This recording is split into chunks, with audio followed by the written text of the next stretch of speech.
Hi, I just wanted to go real quick through this rake canopy and how the details that I sent you guys the other day kind of played out as I worked through. So I'm just going to turn off the concrete so you can see a little better. And then I'll show you the gutter, how if you make it an angle on both sides, you'll see that the green is a 90-degree corner standard angle. And if you make them both that shape, they'll miter real nice in the corner here, and then that looks just like your detail. But when you look down the rake, it's gonna look like it's leaning over a little bit, but it's only 5 degrees, so it doesn't matter. It's not going to affect your drainage because you have a downhill trend of the whole canopy coming down, so that isn't going to affect you.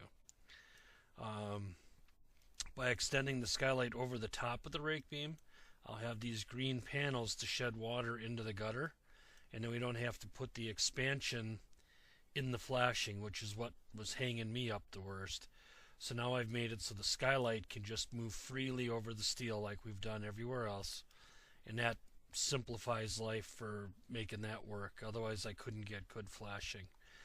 The sticking point to this has always been, what are we going to do where this pin comes through?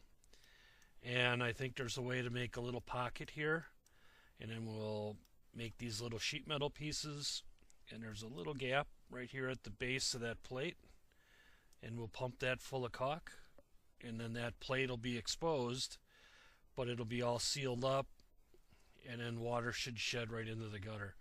I don't have the front piece of the flashing in here, but it would stop as well to let this pocket come through. So that works really well. The panels aren't too bad to make, and then I can take our standard edge flashing detail and it'll gap around this post, but then it'll run right to here and then stop, and then the flashing will go at the gutter. I'm not sure if the gutter runs to the end or stops here. I thought it stopped short, but it doesn't affect me or the skylight. Same thing here. You'll see the details that I sent you. I can put a piece of flashing in here, and then my standard end flashing will come down here and just lap over it. But then I've got a nice counter into the gutter everywhere. That's good. There's still a little dead spot where everything bumps into the column. I guess I can't solve that one for you. But we still have pin plates over here to get around, and our flashing does that. I didn't model the gutter on the front edge. I can hold the notch rafter so I can hold the panel, but I can't take the whole load of the skylight coming down. So I've introduced some angle clips underneath the skylight. And they're pretty tiny, and I've kept them within the sight line of the bar. And as you're down on the ground looking up and they're all painted the same color, I don't think you're going to see that. I need something to make a structural connection. There was a different way to do it, but then they re-proportioned the steel, and I lost my last anchor point for this rafter. And it's got to go 6 feet. It needs a good connection. You can see here it kind of starts to run into the tube, but I'll make a funny bracket for that.